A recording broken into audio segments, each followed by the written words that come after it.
We're joined by both Bruce Henshaw and Jason Snyder. Bruce is the town's transportation coordinator. He's been in this role for a number of years now. He's one of the most senior employees at Frothingham Hall. And then Jason Snyder, who some of you may know, is our new Veteran Service Officer. He's been with the town for a few months now, and both will just give a little bit of an update since a lot of what they have to offer and what they manage interacts with our senior community. So I'll kick it to Bruce, and if you all have questions at the end for each of them, you're more welcome to ask. Bruce, you want to take it over?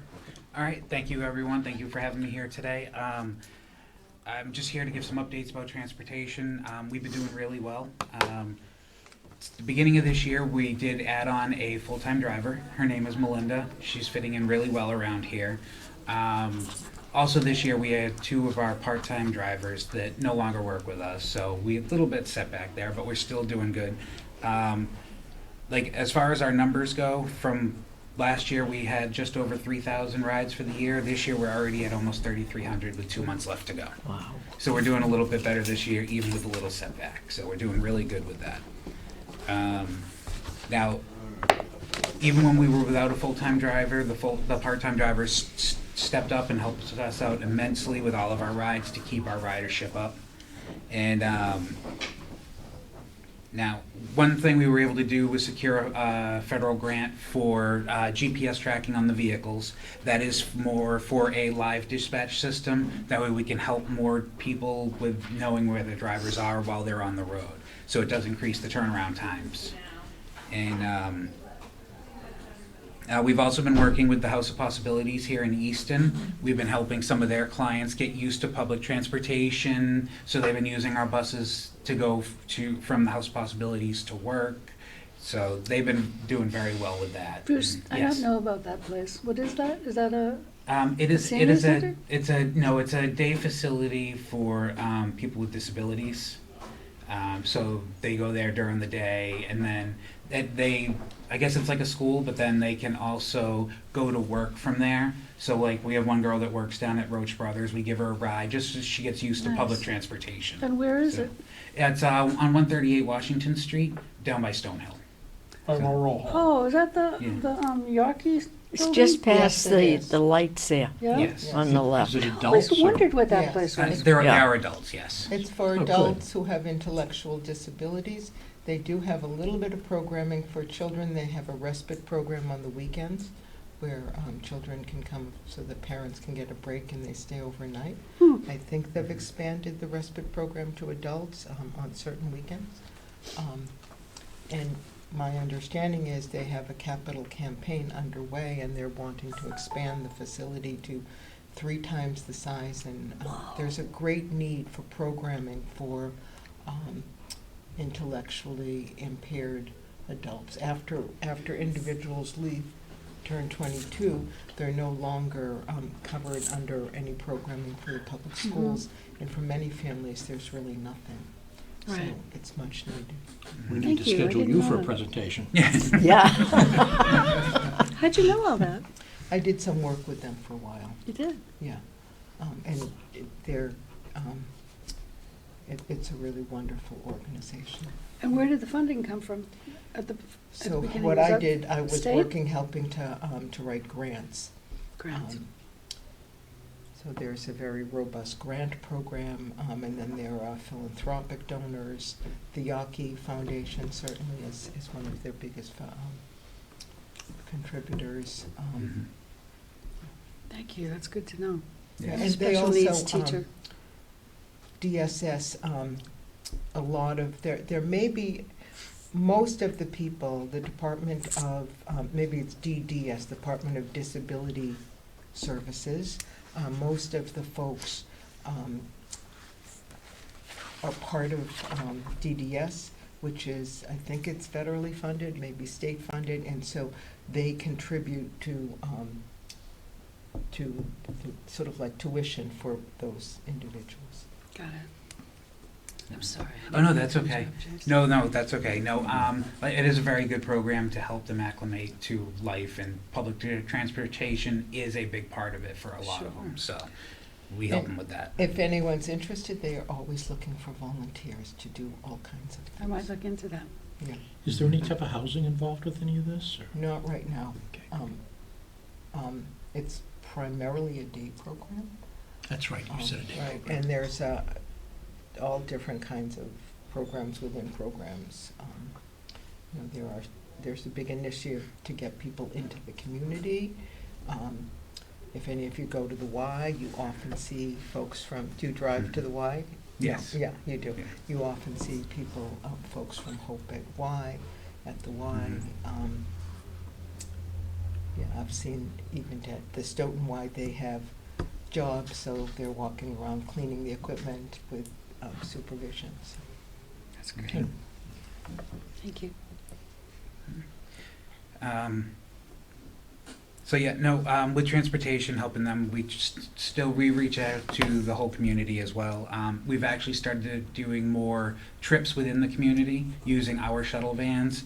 In the last year, like we've gone over to Gillette Stadium, we've done trips over to the Hall of Fame Museum, they even did a trip to the training camp, and in December, we're gonna be going to the Patriots Place Lighthouse as well. We've also done like the Fuller Craft Museum and the Mass Cultural Center in Norton. We did set up with the Veteran Department this past year to go down to the Vietnam Wall in Fall River. That happened to have been canceled due to weather, but we are gonna start doing more trips together with programming and the veteran services to try and get the community involved and more trips like that. Right now, we are in the process of putting an advertisement back out for more part-time drivers, per diem drivers to help us. Obviously, the more drivers we have, the more rides we can do. So once we get that up and going, then we'll be able to start doing more rides. Because right now, we have the 4 vans that we lease through BAT, and we have a town minivan that we're able to utilize. So. And can people schedule a ride to a doctor's appointment, or is that? Yeah, we do medical appointments, we do grocery shopping, they can go to like hair appointments, nail appointments.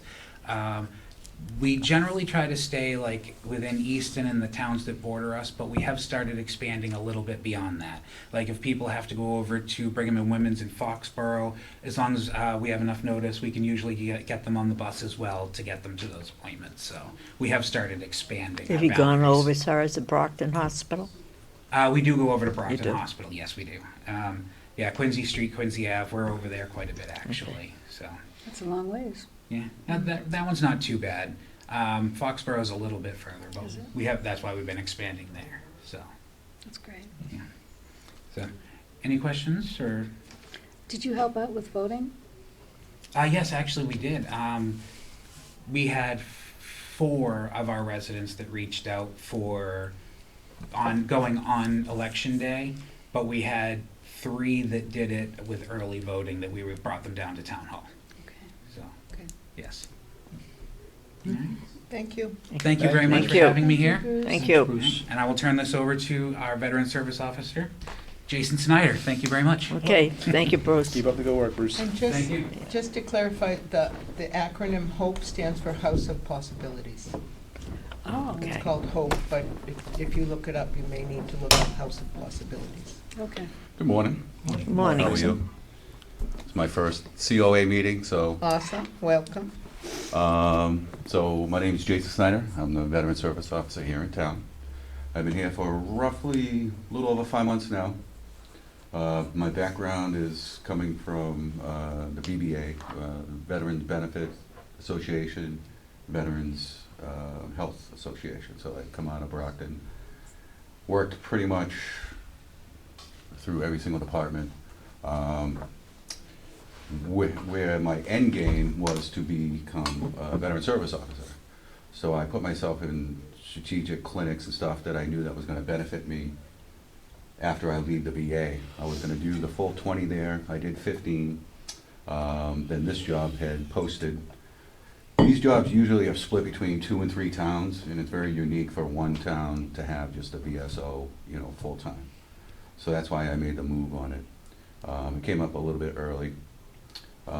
So over the last 5 months, what I've been doing is connecting. We've had quite a backlog for not having a VSO for a little over 9 months. So this is just a little representation of what I've been doing over the last 5 months. So each one of these slips is a veteran or a family who are looking for service connections, health benefits through the VA, survivor benefits. That's been really a lot of my business lately over the last 2 months has been survivor benefits. And then anytime anything new comes out where it pertains to veteran law and benefits, I try to get it out there. We actually just had the HERO Act pass in August, which opened up more health care for veterans. The eligibility, they kind of relaxed a little bit more on those. They tried to redefine the definition of a veteran because a lot of our veterans, because they, you know, were part of the Guard or Reserve, that the VA sees them as veterans federally, but state don't see them as veterans. Yeah, so right now, to be a veteran, you have to have at least 180 days in on active duty service. Now that's if you have been in since 1995. Earlier, you know, it was, you know, you just needed 1 week of active duty time. So the HERO Act passed, I don't know, 27 different statutes, so they're still working on improving the definition. We're trying to make it align with how the VA sees a veteran. Because there are a lot, you know, veterans, probably 1 or 2 a month, who will come here looking for services. We have this thing called a Chapter 115, which is we're able to help veterans supplement, you know, money. So we provide the veteran with 2 checks a month. The state will reimburse us 75%, so the town only has to pay 25% of this benefit. So because we have veterans who don't really meet the definition, I had to get creative. So working at the VA for the last 15 years, I come with a war chest full of resources and programs and assets and, you know, other state and federal departments and everything. So I'm able to find other means, but we need to get this definition matched up with, you know, how the VA sees a veteran. So right now I've processed probably 78 claims for service connection, which is, you know, someone who had incurred an injury or illness or a disease while they were in the military. So the VA will, as long as we can show that there's a nexus between the two, we can connect them there. And then we'd be able to get them monetary benefits along with health care. I've got roughly 17 claims going right now, where I'm just waiting on paperwork and stuff. I've handled 22 survivor benefits, where, you know, most of the veteran families that I speak to had no idea that they were entitled to this benefit. So those are the cases that I really like, when someone doesn't realize what they were entitled to, and I'm able to, you know, show them what they're eligible for and get them those benefits. I still have a little backlog. It's probably going to take me another 2 or 3 more months to get where I want to be. Right now, I'm in a very reactive state, so I'm putting out fires, and you know, at least once a week there's, you know, something that had come across my desk that needs attention. I have to drop everything. So hopefully, getting beyond this reactive state, then I can go out and do more of the engagement. I do a lot of home visits for veterans, because it's either, you know, there's barriers where they're not able to get here, or it's just their comfort level. So I really like to meet the veterans at their home.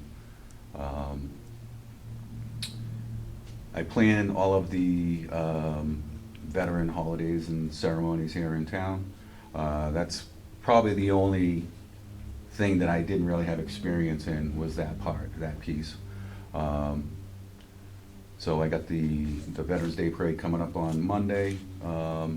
With each event under my belt, it gets a little bit more better, a little bit more, you know, my comfort level gets better with it, but it's still, you know, speaking from the public is still just a little intimidating, you know. Last week we had, last month, we had speakers from the tricentennial, and they were talking about parades. Are you a part of that? Did they contact you? So I'm gonna have a table there. They want me to At have the a table parade? there at the parade. Yeah. Okay. Yeah. So I'm gonna bring. I've got some federal benefit books. I've got state benefit books didn't know if we had any veterans or veteran families. I know you're a veteran family, but I didn't know if anyone had. This is the state benefit book. It's every possible benefit to the Massachusetts veteran, if anybody's interested. I'm gonna leave a few of these here. This is put out by the governor's office. And then I have the Blue Bible, which is the VA book, which is every possible benefit the VA has to offer. It's the most extensive participation guide that they've ever had. They stopped giving it out back in 2016, which, I don't know, sometimes the VA just doesn't make sense. But it's literally the most comprehensive book. It's so cut and dry. It tells you if you are eligible, what forms you need to fill out. It makes it very easy breezy. It makes it very transparent. I was able to find a digital copy of it, and I kind of brought it back to life. Had 1,000 copies of those made. So every event that I have, I hand those out as well. Do you have any way of knowing how many Easton residents are eligible for the service you provide? So actually, I just came back from a National Veteran Service Officer retreat, probably like 2 weeks ago. We were privy to some information through, Executive Office of Veteran Services, and the relationship kind of changed with the administration. So we weren't privy to veterans that are recently being discharged to come home, because that's something that is very important to, engage with that veteran within the first 9 months of their discharge, because their eligibility for a lot of things, there's a short window that, you need to get that veteran in front of you to get these services. So we discussed, how we could go about getting that information, and then to get better census information on, the veterans that I'm not interacting with, nor are they either internet savvy, where they're reading the crier or on our veterans page. So we are expanding, the data that we're gonna be getting. And that's all gonna happen in 2025. To reach more people. Yes, Yeah. and then we'll find, because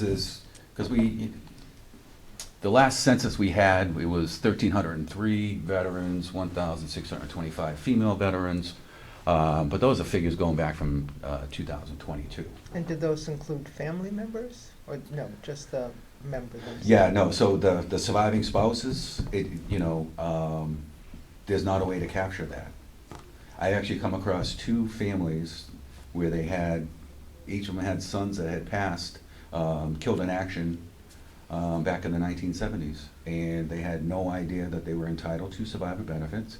Now they're in their 80s, and I was able to connect with them. Wow. And be able to put in, start the benefit process. Yeah. But it's unfortunate.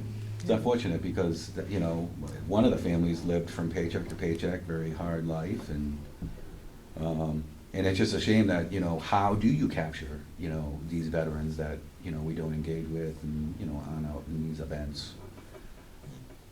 And do you do any work with housing? We have the housing person here for veterans. Yeah, so I, actually, I'm placing, a few families with HUD-VASH through the VA. We have the VA homelessness clinic over there in Brockton, and I've been able to connect veterans with that service, where the VA would go and pay 75% of the price of the apartment, and the veteran would pay 25%. I've even been able to get veterans who are 100% service connected, so they're receiving about $4,000 a month, because they kind of relaxed the financial piece of who is eligible.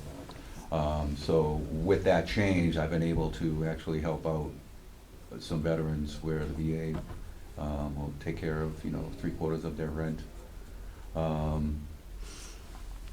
And then temporary housing, stuff like that, going to these Do you interact? conferences. You're the No, we don't have the VASH HUD program I in see. Easton. So that's just in Brockton.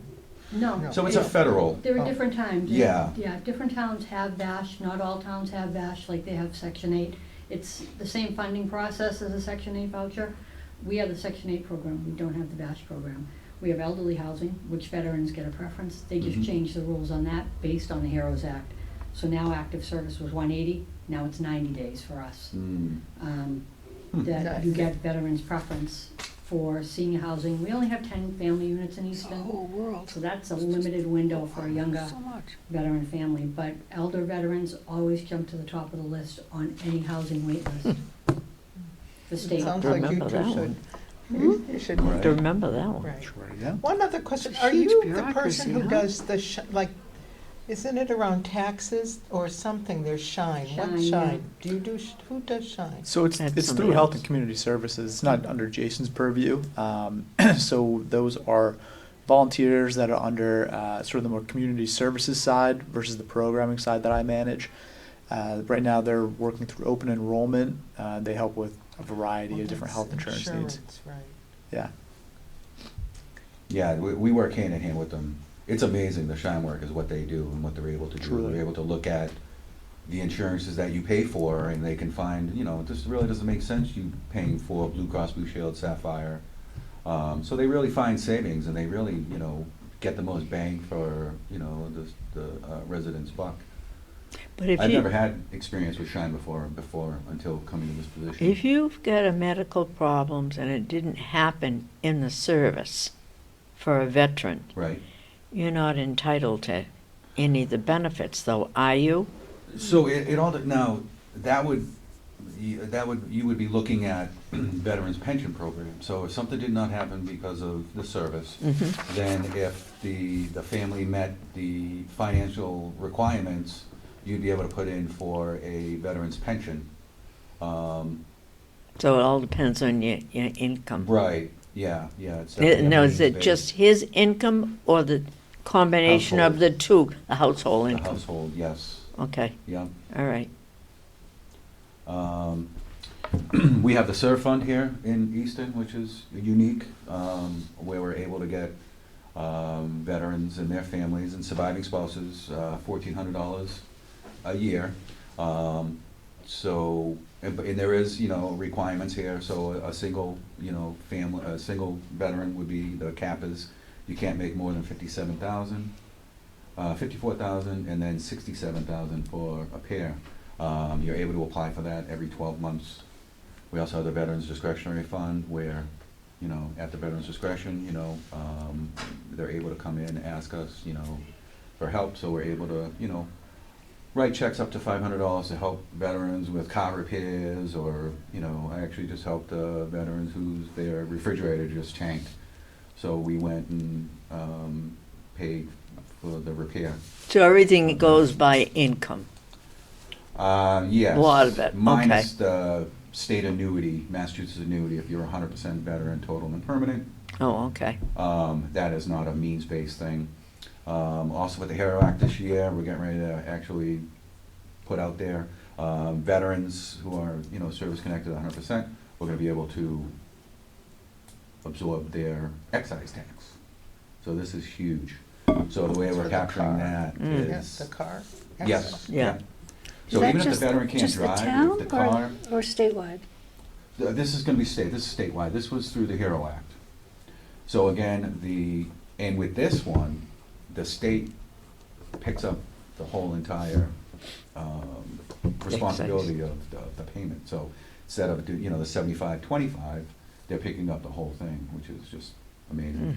So we're capturing, how do you get veterans there? So the veterans who put in for the tax abatement, the 22E, we have, so we're able to hit them by mailing list. Now, how do you capture the veteran who is 100%, who's a renter? But they, they have a vehicle here in town, so we're trying to figure out how we get in front of those veterans too.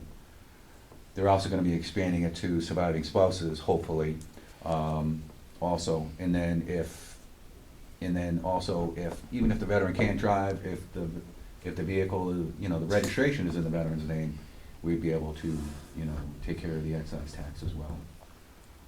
So that's very exciting. What was your service?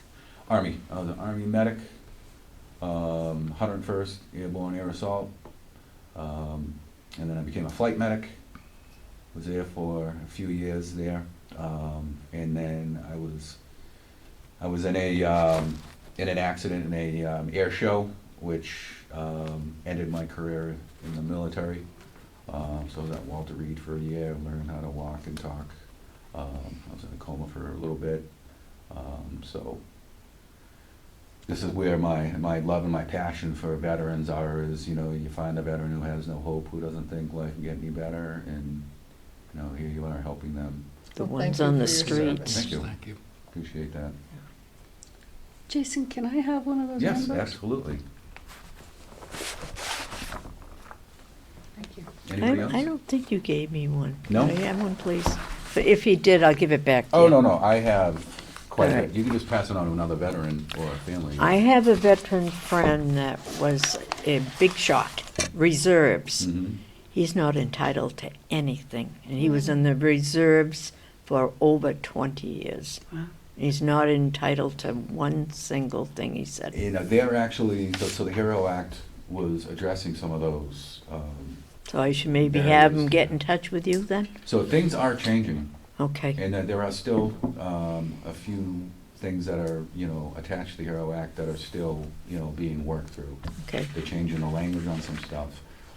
But yeah, ultimately, that was one of the reasons, that was one of the biggest drives for the HERO Act, was here you have, you know, veterans who served for the Guard and the Reserve, and it just makes no sense that No, they're he was not in the, I think he connected. was in the Army Reserves for 20, 25 years, and he said he's That's not a entitled to anything. I Mhm. forget what his rating was, but he was right up there. Right.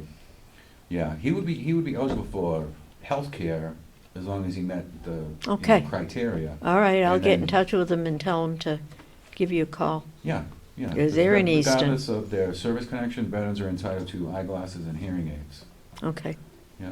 You asked about having, getting sick afterwards, and Yeah. I don't know how this, I had, so this is a personal story, an uncle who served in the Navy during World War II, Mhm. and then in the 50s, he got polio.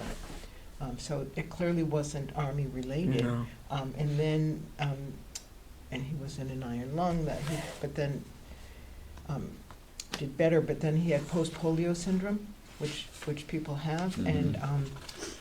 and he ended his life in the VA hospital Mhm. and was there because he was on a ventilator and other places couldn't handle it, but he Right. qualified, and I don't know, so the fun part, he, apparently at the VA, underground at the hospital, there are all kind of like tunnels, Mhm. and he could put this, a small ventilator on his wheelchair and go through the tunnels. Right. And he spent a lot of time on the computer, and he used to go to, there was a Dunkin' Donuts, he'd drive through the Dunkin' Donuts, and he was like, but for some reason, he qualified, having Right. been, Yeah, if the medical providers are using the words like end of life, catastrophic, stuff like that, then that kind of like blows away the means-based test for, you so know. that may have been how he. Yeah.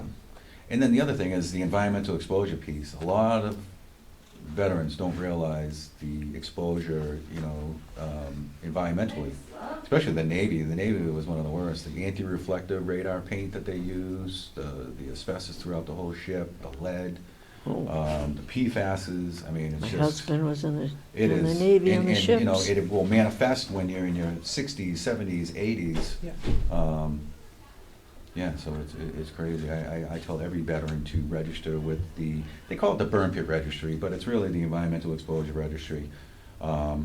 Because, you know, the VA is special at aging veterans, and they know what to look for. I've had, you know, a few veteran families who they had the best care out in the private sector. And things started popping up 8-10 years ago, and then now, this year, you know, now they have full-blown leukemia. If they went to the VA years ago, the VA would see, oh, this and this, so we know where this is going.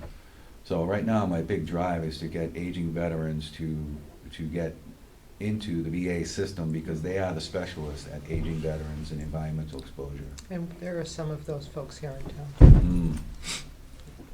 You probably know them. Yeah, Well, thank you. This was great. absolutely. Thank you. And you did a great job with your public speaking and being on TV. Thank you very much. I appreciate that, If you and, have more of those books, I'll take them to the housing authority Absolutely. and I can put them out in our community rooms. so, right as you're getting ready to leave, the second to last door on the left is mine. Okay. Just pop in and I'll get you set I'll up. take a bunch of them. All right, Get very two good. community rooms, I can put them in there. Thank you. Thank you. you. Much Thank you. Thanks. That was very informative. Yeah, I'm glad those two staff members were able to stop by. I know typically the programming side of things that I manage has quite a bit of very frequent updates. It's sort of why I'm the staff liaison for all of you. But when we talk about broader services provided to seniors in town, the entire Department of Health and Community Services is much wider ranging than sort of the things that you see in this building that are more tangible: fitness programs, special events. So I think it's important for them to come once or twice a year and give you sort of the total picture, because we can forget of all the stuff that goes on in the background, or maybe not necessarily in this building. Right, you don't know. A lot of good being done for the community. So moving on, programming update. I figured this might be a good opportunity to loop Kathy from Easton Housing Authority. I know we've discussed at some past meetings general curiosity of what the Housing Authority provides for programs, things that they might see that people are attending here, just general perspectives. So first of all, I want to welcome Kathy from the Housing Authority. Thank you. And I hate to put you on the spot. You maybe want to talk a little bit about the programming that's going on through the Memorandum of Understanding with OCES. Yeah. So we do have an MOA with Old Colony Elder Services. They provide us resident service coordinators who put together programming and deal with some of the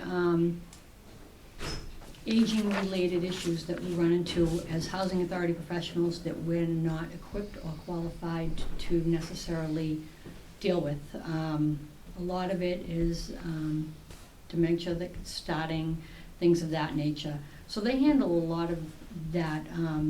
When we do inspections, they handle getting services in place that helps the elder to maintain their housing by getting the units clean and up to inspection codes that we need to abide by. They've been doing a great job. We've gone through quite a few people. We just lost the newest service provided through them, which was Liz. She moved up in Old Colony, so we're right now in transition, which is unfortunate because she was planning a holiday party, so I don't know what's going to happen with that at the moment, because it's hard for us with our time and what we do to provide those other services. But I did bring in it, forgive me, I only brought one copy.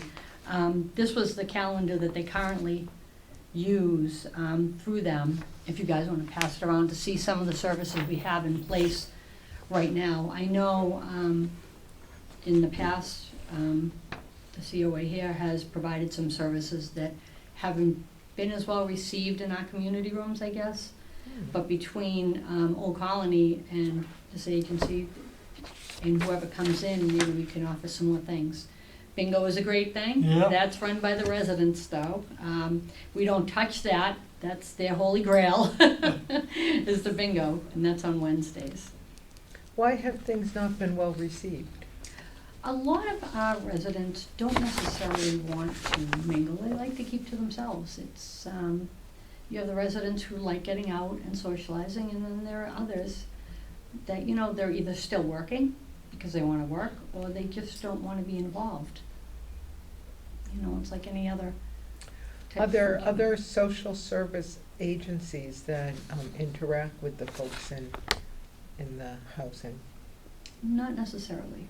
Okay. It's Old Colony Elder Services, the COA, veterans. When we had the past veteran agent, he was great. This is the first time I had met Corey? Jason. Yeah, Corey was wonderful. I mean, I still run into him from time to time, but he did a lot with us. He came and helped with some of our holiday parties and serving residents and whatnot. I mean, after COVID, things changed.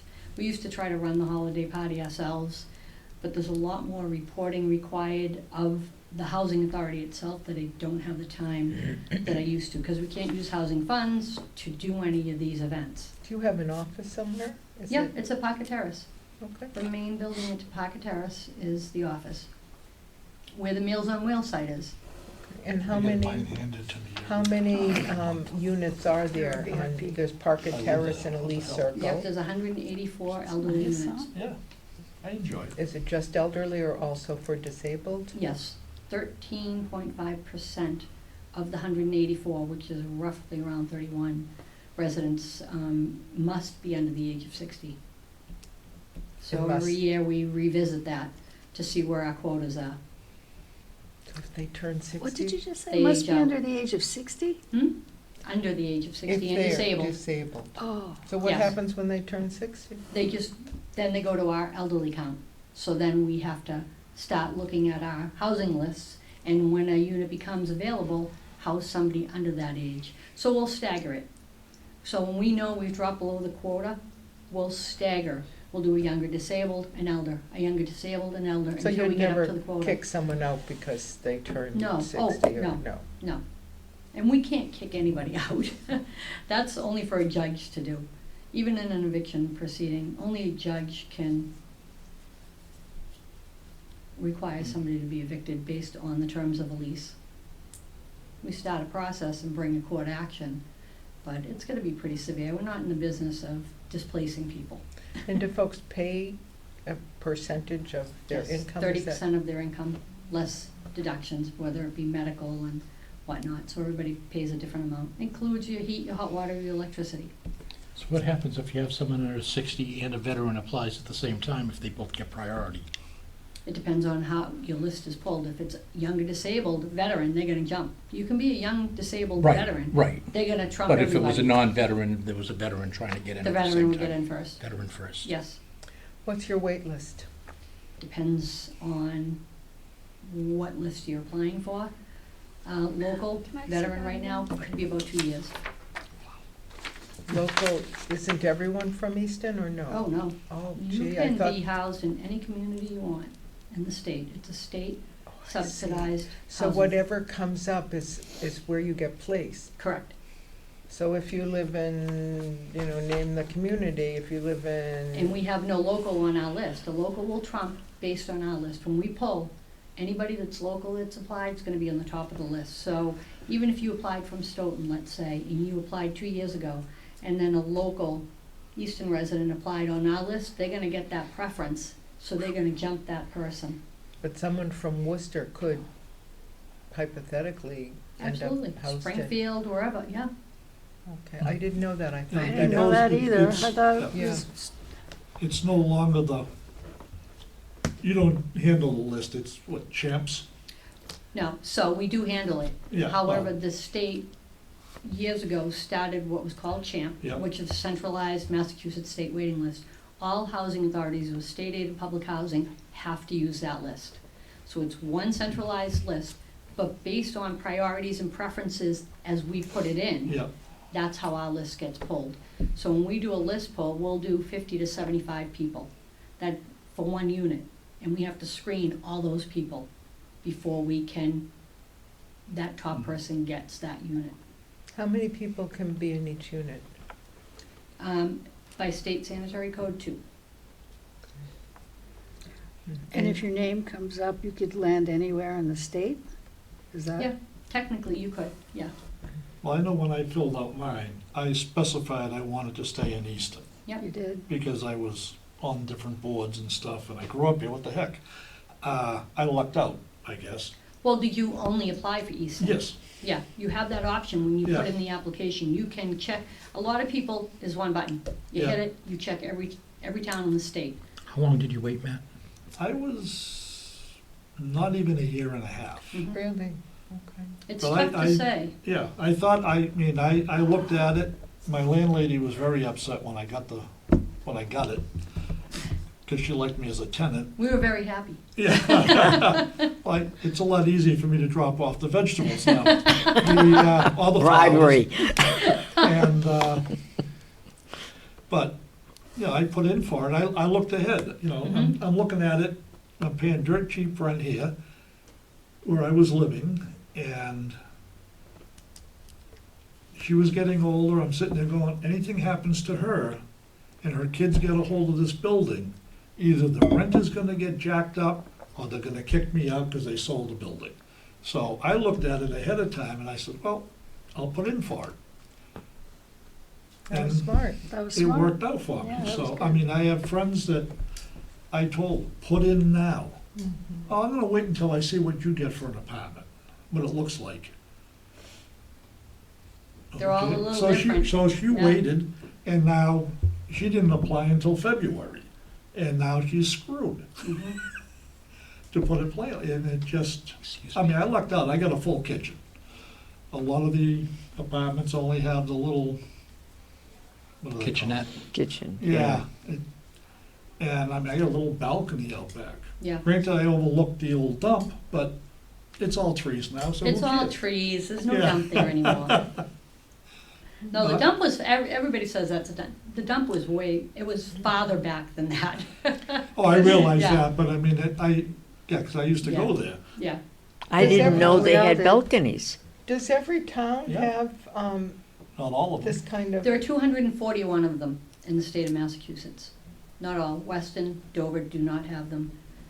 It was the powers that be back, I think, in Easton, it started in the 50s that they opted to do public housing here and accepted it through, and the town has to vote to do that, whether it be select board, town council, however it was set up at the time. They approved that, so, and the land was either eminent domain, donated by the town to build here. So when were they built, the units? They were all different. They started in 58, I wanna say. We have, the newer buildings were built in the 70s. They're all different. And then Chandler Way, which is our family housing down off of 106, that was built 1989, I believe. And then we have 3 individual homes through town, Eisenhower Way, Barrow Street, and Day Street. And- I didn't and know what they are had all those. streets? That was another question I had, whether you had a similar program for families. Yes, we only have 10 family units. That's it. And what is on Barrows Way? We're on Barrows Way. It's a single-family home. I see. Yep. And that's subsidized. Yes, it is, as well as Day Street and Eisenhower Way. We actually learning had a so house on much. Paquonicket Ave, which, with the town's help, we sold. We tried to develop a veterans Where's housing your home, like a She works with duplex. Housing Authority. Financially, with At prevailing Housing wage, it was Pocket just something we terrace. couldn't do. The board kept trying. We went through several different ideas through a couple of years. And Eisenhower Way, that's off of 138 138 in down by South. Stone Forge, Gianna's, that area, that street, right before Oh, them. right, Stone Yeah. Forge. So we sold Paquonicket, bought Eisenhower, Are there any multi-unit, Chandler Way, and where's that? right off 106, down by the Knights of Columbus. On your right if you're heading towards 138. The I would duplexes, imagine the list for family housing is extensive, extensive, extensive, especially now. yes, Yeah. yeah. I even to guesstimate on that, you could be 8 years on that list, or even longer. Is there any temporary housing not for anyone in this? No. Because you're holding a unit for a temporary, it just, that's what the shelters, granted the shelters Well, are not the that's what- best, but yeah, I think that's, yeah. Yeah, terrifying. There was an article, going on a tangent, in the Globe today, that in Boston, to rent an apartment, you're looking at $10,000 because the rents, it's 1 month's rent, it's the security deposit, it's last month's rent, it's the broker's fee. So to get into an apartment, you have to have a tremendous amount of resources. I mean, even if the rent is, they're all expensive. $2,000 to $3,000 isn't cheap, but to get in is craziness. yeah. I don't know how kids do it. I don't know how they do it. $10,000 to move into a, Right off the top of your, I don't know. right, that's a lot of money. Could the housing be counted towards the affordable housing? I've been that told they- different things. I've been told that it has been, but then I've also been told that it hasn't. So I don't really know the answer to Oh, that okay. question. So I'm thinking, they sit there and they get to do, we need so many units of affordable housing. It's like, well, Yeah, but maybe we- that could be a different caveat altogether. The The affordable housing, the 40B. 40Bs. Yeah, Those are great. They Yeah. are. When we first started with the 40Bs, and I started 28 years ago in Needham, we started some of the first 40B lotteries. And the idea behind that at that time was to allow your police, fire, teachers to be able to afford to live in those communities. They had to get a mortgage, they had to be able to pay that mortgage. Yeah. So a developer would be able to build X amount of units, circumvent some of the zoning laws if they allotted certain units to be affordable. okay. And the affordable units might not have the granite countertops, they'd have Yeah. one like, but they were still in that. Yes. I think they're doing one down off South Street right now, there Yes. are 2 affordables there, yeah. Who oversees your office? Is it local, state, federal? We have a board of 5 members, so technically, my board is who I report to, and they oversee the authority. We are regulated by executive offices of Housing and Livable Communities, formerly DHCD. Which is state. Correct. So we're not an Easton agency, even though we carry the Easton housing name. We are subsidized by the state of Mass. And then we also have Section 8, so we also have interactions with HUD. So some individuals can have section, Yes, Okay, we have cool. 104 Section 8 vouchers. which is a big, Mhm. and those are hard to get too. Yeah, well, very. Yeah. But you have to find your own housing with that. A Section 8 voucher is a voucher, we pay part of the rent. You have to find your own housing unit, and it has to be within a payment standard, an allowable rent for the town you're looking in. Every town has a different payment standard that they go by, based on what the rents are in your town. And it has to have certain criteria. Correct, they have to pass inspections, they get inspected biannually, yeah, Do you allow pets? yes, we do. You do, Mhm. with certain criteria? Yeah, in the senior units, a dog has to be under 40 pounds. You can have a cat, bird, fish, doesn't really count towards that necessarily. But unless, One dog? one dog, unless you have a reasonable accommodation, which is becoming more and more, Right, so. right. Interesting, Mhm. thank you. Yeah, 'cause I moved in, I had 2 cats when I moved in. Unfortunately, they didn't tell me that I could only have 1 until I signed the paperwork. But, When you sat down to do your lease, we said you can only have 1 pet. yeah, at that point, I had already mentioned I had 2. And it was Yeah. like, okay, how do I make a choice? And, they told me Dawn said, go before the board, check with them, maybe you can get a little, because I had them for like 18 years. And it's Yeah. like, how am I gonna separate? Well, it didn't matter, because one of them passed away Yeah. 3 weeks after I moved in. I don't think she liked the place. Oh, The other one's still going strong, so, Yeah, you wouldn't go before the board for that. You Well, could have filed a reasonable accommodation. Yeah, but whatever. Yeah. Just- yeah, it's tough because, It is. Yeah. it's tough monitoring the pets as well as Yes. the residents sometimes. is there a room where you can, well, you must be a room like for bingo or for Yeah. Oh, yeah. parties, We a have 2 community room. rooms, Pocket Terrace and a Lee Circle. Pocket Terrace is the big room. That's where the Meals on Wheels works out of. Resident service coordinators through Old Colony have an office in that room. That's where our office is. They get laundry accommodations. Yep. Each building has, each of those main buildings will have 3 washers and dryers. And $1 a wash, $1 a dry, you can't beat it. yeah, it works out well, and I've never seen any problems in there. Good to hear. Yeah, we try. Yeah, And truthfully, we pride ourselves on the fact that when people pull down, they always will say, we didn't know this was public housing, because it doesn't look like Yeah. a traditional public housing type of. That's Building. nice. Mm. And right now, we're doing windows and siding, I'm sure you've heard all about that. Oh, yes. Oh, yes, we're I doing all There's removed parking? my 1 plant that I Yes. had near the door. limited parking. It's unfortunate, but, yeah, we try to assign spaces.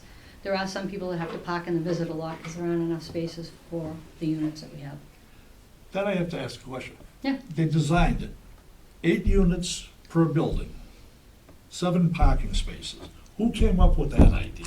The state. Okay, no, I just, Well, when they first started, truthfully, a lot of people didn't drive. that's, okay, yeah. When housing first Yeah. started, so they didn't think they needed all those Yeah. spots. So I want. We're gonna create more when we do the paving project, but we have one Ah, project at a time. In other words, the spaces are gonna get smaller. No, we might move some of that center court, Yes, So when you do these things like the pavement and you're doing some other things, how is that funded? Through through the, the governor's bond bill, bond funding. I see.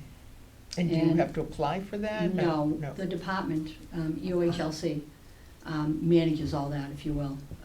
Each housing authority gets allotted based on the number of units, X amount of funds every year, and they're always different.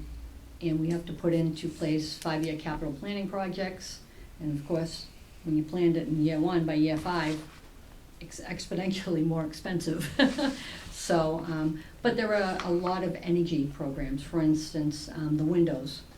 We got $500,000 free windows. We don't have to Wow. pay for them because it's an energy conservation thing. So therefore, the money we were saving to do windows and siding, now we can side all the buildings, because there's 10, and do all the windows at the same time, when before we were gonna have to phase the project. That's great. Yeah, so it should be good, I hope. Yeah. Yep. Awesome. Thank you. Thank you for having me. Thank And you're you. at Park, your office is at Parker Place, is that what you Yes, Target Parker Terrace. Yeah. Parker Terrace? Mhm. You have your own office, or, Yep. okay, yeah, that's good It's to know. at Baldwin Street, isn't it? Baldwin Street? Yeah, if you take that right. Yeah, it's you down go the to end of It's Baldwin. this last left on Yeah. the end of the road. Yeah, And we have a Lee Circle, there's a community room there as well. Are they the first ones that started with a Lee Circle? Yes, that was the first, yeah. Okay, thought so. Yeah, and Parker was afterwards. Yeah. Yeah. And thank you for your patience sitting through these Not other a two pro- guys here I'm beforehand. actually glad I did. Thank you for having me. Thank you. Thank you. that was Have a great. great afternoon, everyone. Okay. You too. Thank you. Did you want this? No, you can have, I've got plenty of them. Might want Joe, it. we need to change the clock. Yeah, I noticed that. Been We've looking been at in that. here for a You'll long have to time. you have to climb up on a ladder Keep and looking, change it's it. My like, top it's not priority 12 today. Yeah. What a good meeting this has been. I'm Yeah. glad you all are enjoying it. Very informative. I will keep my section a bit brief because I know we've covered a bunch of this, but for recreational programming in this building, we are postponing one of our fitness programs, body sculpting. The instructor is coming back from an injury, but had a setback, so we'll look to do that in the new year. We are also working with Old Colony Elder Services. They're helping us run a memory training from actually yesterday through December from 1 to 3. The program's going really well. It has about 20 registrations. Wow. The Bristol County DA is running a scam workshop at the end of this month on the 21st at 11 a.m. You can sign up in the building. As Bruce mentioned, on December 5th, we'll be doing a trip to Patriot Place Lighthouse with some light shopping, time allocated. And then on 12/31, we'll be running our New Year's Eve special event. Sounds like the Tricentennial will come and help out with that. Maybe bring some merchandise, maybe help with games and things like that. And I just signed up through this office for a CPR course. I saw your name come through. Yeah, on December 7th, I think. Yes, Yeah. that'd be great. Have you considered putting an informational table, not just for you, but, you could use council on aging, recreation, veterans and all of that up at the holiday festival? Have not. Which holiday festival? The one that's gonna be coming up the first week of December in downtown Easton. It's the big Christmas Run one. Run by By- the Lions, Easton Lions, no? I just, I it didn't even know might it be existed. helpful, I think so. That would be great. I don't know if you can get in, it might be, if you have weather like this, it wouldn't be bad sitting outside, but God knows what's gonna happen. Who's the head of the, I would contact, go on the Lions Club webpage, and there's a way to contact I forget his name. John Morgan, is usually the one who runs it. So, I just, just I an think that idea, would be great. That's a good idea. get you out there, and That's a good suggestion. Yeah, I wasn't aware that that was going on. And then always a friendly reminder, we are actually able to help with insurance reimbursements for punch cards for fitness programs too. That's something we've worked, and I think we've saved at least a dozen or two residents some money for through fitness reimbursements with their insurance. So that's been a nice little initiative. That's all I have for programming update. Okay. Okay. Do we need that accepted? Motion to accept the updates, or we don't need that? Good. Let's move on. So you wanted to discuss with the group 2025 meeting schedule, correct? Yeah, I brought it up briefly last time. I actually work Tuesday, Wednesday, and Thursdays, the only days of the week I work. I have to take time off to come to this meeting. So I wanted to discuss possibly changing to either Monday or Friday. It was mentioned last time that Mondays, a lot of holidays. I checked the holidays over the next 3 years. There's no holiday that falls on a Monday except Labor Day, which we could always start on the second Monday of the month in September. It's at the end of our break from during the summer anyway, and I'd just like to propose that we switch our meeting dates to Mondays at 10 o'clock instead of Thursdays. It's fine with me. Monday's better for me than Friday. Fine. You good? I don't love it, but I can make it, I probably won't be able to come as often, but I can come. Well, think of it this way, if we don't move it, we'll have to find a new chairperson. And I've already done my time. Yeah, I have to take the I've mornings done off on Enough. Thursdays to come here. No, Do you and I want to start next understand. month? I would like to start next month, or we can wait till the first of the year. Up Either to you way. all. I serve at your pleasure. So we need a motion to move our meetings from Thursdays to first Monday? Yeah, I don't First know if Monday of the I month. don't know if a Monday. motion's needed, more so just a general agreement from Oh, the okay, group. so we don't need that? Oh. Yeah, just setting a new schedule, and then once we have, Could we We- consider a different time on Monday? Or is this the best? I'm up at 4 o'clock, so anytime's good for me. Oh, It's too early. No, I don't care. Earlier or later? 10 still sounds good to me. Yeah. Yeah, I'm open for any time. Are you looking for earlier or later in the day? Noon would be good for me, but if that doesn't work for other people, I don't care, it doesn't matter. I can do, I'm retired, so I can come anytime. I'm just trying to think of what I've got coming up. you can It's always usually change in it the for what afternoon. it's worth. You can always change the schedule. Hmm. I do want to try to get in the habit, though, of posting our schedule on the website, just in case folks want to drop in. The Recreation Commission was able to set about 10 or 12 months worth of meetings so that folks can anticipate coming if they had a question or a comment. Don't you when, have to post it at least so many days? Agenda. Agenda before the schedule, meetings. though, something I'd like to try to post. Yeah. So always So- revise it if so needed. you're looking at the next meeting being Monday, the 2nd? Yes. Monday, the 2nd. Is everyone good with noon? Noon works for me. Anytime, like I said, any time of day works for me, so. It was December 2nd? Interfere with your lunchtime? I eat at my desk anyways. Maybe I'll bring my lunch here and make you guys watch. We could have a lunch meeting. I mean, if 10 works best, I will come when I can. And I'm okay with I'll try it at How about noon and 11? see what happens. that. I actually usually take a class from 10:30 to 11:30, so I could get here. But if 10 works better for everyone, stick with that, and I'll come when I can, and I'm okay with that. I like the mornings to be. I do honest. too. Okay, so go with that. And I did check the 3 years out for Rosh Hashanah and Yom Kippur to make sure they didn't fall on a Monday, so we don't bump into what we had last month. And it will not affect any of those Mondays. Okay. And what was it? It was going to be the 5th? I Yes. just want to take that off my calendar.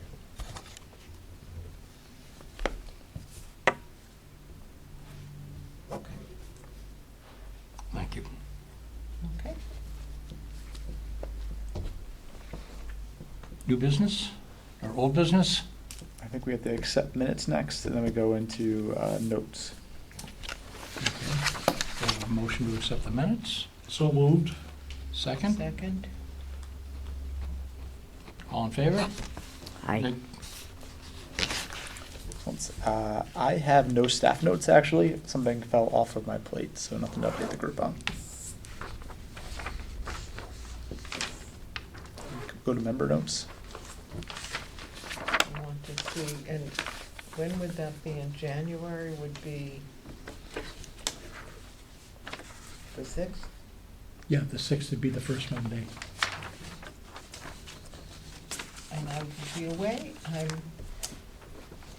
We are expecting our first grandchild. Oh, congratulations. So we're gonna spend some time in, DC, not sure when the baby's born, when the baby will be born, but we're gonna be. And when is she due? It's a he, and January 13th, and we're planning to be there for a few weeks, but the baby could come earlier or later, so Congratulations, Very that's exciting. great. it is exciting, yeah. First baby, first First grandbaby? grandchild, yeah. Mm, Yeah. Spoiling time coming around. Spoiling time, yeah, we are, so I won't be here, but I will be hopefully supporting my son and his growing family, so that's Very good exciting. news, we all like good news, right? Yes. Yeah. So we all set? I think so. Thank No you. member- We gotta, Motion to adjourn. Motion to a adjourn. motion adjourn. Second. Okay, all in favor? Aye. Aye. Thank you you, all. everyone. Thank Be you. well. Always a pleasure.